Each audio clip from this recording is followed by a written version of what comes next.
Hi, this is Anthony Grant, and you're watching Pop and Serious, starting with the serious matter of Greece and its crashing economy. Well, this week, Johnny Depp has come to the rescue in his own Hollywood fashion with €4.5 million to purchase a Greek island called Strogilo, which actually is deserted, hasn't actually seen it yet, but apparently he's on his way the next few days to make a visit.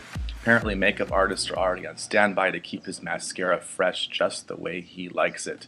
On another island, actually a big one, the British Isles, there's been a scandal of another nature taken the land, and that is a caught-on-tape moment of Queen Elizabeth when she was actually just a princess back in 1933, making the Nazi arms salute, and very controversial, of course. Left-wing papers have been quick to point out that during that time, a lot of royalty were more concerned about communism than the rise of fascism. They didn't quite see what was coming, but actually it's still pretty controversial, and it does seem to be one of those moments when Buckingham Palace would rather kind of wish just never happened. Other British royalty also making news. Prince Harry is on a wildlife tour, conservation efforts, you could say, in southern Africa. And one of the things he's been working on is raising awareness of endangered rhinos. He's working with this charity group called the Tusk Trust. Turns out, though, that Pohamba Shifeta, which is the Namibian Minister of Economy and Tourism, because sometimes they come as a set, has actually slammed Harry as being a spoiled brat whose work is essentially worthless and won't make a difference. Interestingly, points out that trophy hunting is legal in Namibia. Now, I do think that Prince Harry is making a good point, because if you knock down all the rhinos, there won't be too much left for tourists to actually look at when they go down there. Anyway, so hats off to Prince Harry as he continues that vital conservation effort. Speaking of conservation efforts, in other wildlife news, it's stop in the name of the leprosy-infected armadillo. That's what authorities in Florida are warning residents against doing. Because if they weren't infected with leprosy, you would want to come into contact with them. I guess in Florida, cuddleability is in the eye of the beholder. Kind of scary stuff, but maybe not as scary as some of the things that have been happening in the Middle East. We've heard about a lot of them. It turns out that the foreign minister of Lebanon, actually Prime Minister Salam, ahead of a trip to Saudi Arabia this week, has said that he fears for Lebanon and everything in it.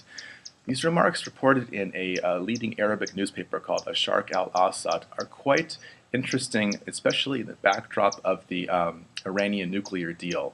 Because, of course, Lebanon is a country where the southern part and much of its politics is under the sway of the Iranian-backed Hezbollah. And Saudi Arabia, of course, engaged in a big rivalry with Iran for regional dominance. And again, Lebanon is a country that has known a lot of civil war in the past. So those meetings this week between the Lebanese and Saudi authorities are going to be watched quite closely in much of the Arabic world. Now, I think Middle Eastern politics were far from being on the mind of Amy Schumer when she tucked into bed with C-3PO and R2D2 for a GQ 2.0 photo shoot. Turns out that neither Disney nor George Lucas were very amused because she did it without their permission. But Amy Schumer is not the kind of gal that needs to get permission from anybody, especially these days. Personally, I think that C-3PO and R2D2 must have been a little bit tickled pink by some long overdue human touch. If they'd been looking for action from Luke Skywalker, they'd still be waiting in some warehouse somewhere. Speaking of fans that are loyal, Maroon 5, and they're crushed in China because the group had planned a concert in September in Shanghai. Turns out that the Chinese authorities canceled it once they found out that a band member had... This is what happens when you do a Pop and Serious al fresco, when a band member had had a meeting with the Dalai Lama at the time of his birthday. Now, say what you will about Maroon 5, love him or hate him, it does take balls to buck the Chinese authorities. Speaking of balls, big ones, 2 Roman ones, were found in a museum because someone who had stolen them in 1995 decided to return them somewhere in Israel. These Roman catapult balls, quite sizable. Turns out that the guy who stole them didn't want to hold on to them because he said, according to his note written in Hebrew, these balls have been nothing but trouble. You gotta hand it to antiquities thieves. Once in a while they have a conscience. Speaking of which, balls.